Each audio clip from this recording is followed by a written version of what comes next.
Hi guys, Poco X2, Poco X3 और उसके बाद गाइस अब बारी है पोको X4 की। गाइस बहुत ही जल्द पोको X4 डिवाइस आपको देखने को मिल जाएगा। ऐसा मैं इसलिए कह रहा हूँ क्योंकि पोको X3 और पोको X2 के बीच का जो गैप है वो ज़्यादा दिन नहीं है और उसी को ध्यान में रखते हुए ऐसा अब महसूस हो रहा है या फिर ऐसे ऐसे लीक्स आ रहा है कि इसको देखते हुए हम लोग ये अंदाज़ा लगा सकते हैं कि बस कुछ दिनों की बात है, पोको X4 हमारे हाथों में होगा।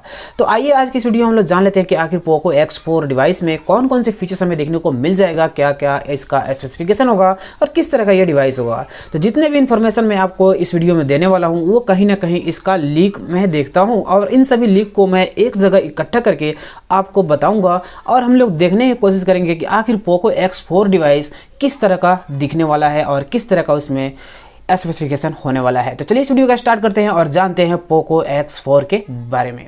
सो गाइस, पोको X4 का डिस्प्ले 6.67 इंच का फुल HD प्लस डिस्प्ले आपको देखने को मिल जाएगा और ये 120 हर्ट्ज रिफ्रेश रेट के साथ में आएगा। 500 निट्स का ब्राइटनेस भी आपको देखने को मिल जाएगा। HDR10 का भी सपोर्ट आपको इसमें देखने को मिल जाएगा।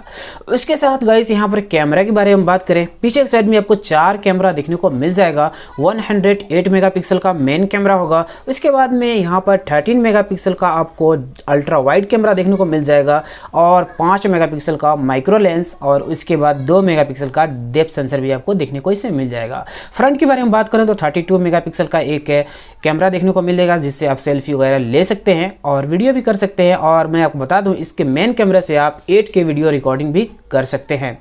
और यहाँ पर इसके डिस्प्ले में एक पंच होल दिया जाएगा जिसमें आपको 32 मेगापिक्सल का कैमरा आपको देखने को मिल जाएगा। उसके बाद गाइस यहाँ पर प्रोसेसर के बारे में बात करें तो क्वालकॉम स्नैपड्रैगन 750G प्रोसेसर इसमें दिया जाएगा और ये 5G प्रोसेसर है गाइस और ये काफ़ी पावरफुल प्रोसेसर है। काफ़ी अच्छे काम इससे आप कर सकते हैं, गेम खेल सकते हैं या कुछ भी कर सकते हैं। बैटरी के बारे में बात करें तो 6500 mAh की बैटरी आपको इसमें देखने को मिल जाएगा और उसके साथ में 65 वाट फास्ट चार्जिंग का सपोर्ट भी आपको इसमें देखने को मिल जाएगा। उसके बाद सो गाइस ये सभी स्पेसिफिकेशन को देखते हुए हम लोग ये आशा कर सकते हैं कि पोको X4 काफ़ी कुछ धमाल करने वाला है, काफ़ी कुछ नया लेकर आने वाला है और नए नए फीचर्स भी हमें देखने को मिल जाएगा। और ये जो फ़ोन आएगा गाइस एंड्रॉयड 11 के ऊपर में आएगा। MIUI 13 भी आपको इसमें देखने को मिल जाएगा। तो हम लोग ये उम्मीद करते हैं कि फरवरी के महीने में यानी अगले साल देखने को हमें मिल जाएगा, यानी कि ऐसे 2-3 महीने के बाद ये फ़ोन आपके हाथों में होगा और आप इसको यूज़ भी कर पाएंगे। तो काफ़ी अच्छा होने वाला है ये फ़ोन, इंतज़ार कीजिए और इस वीडियो को लाइक कीजिए और चैनल को सब्सक्राइब करके ज़रूर रखिए। और कोई इन्फॉर्मेशन आता है पोको X4 से जुड़ी हुई तो मैं आपको ज़रूर बताने की कोशिश करूँगा। Thank you guys.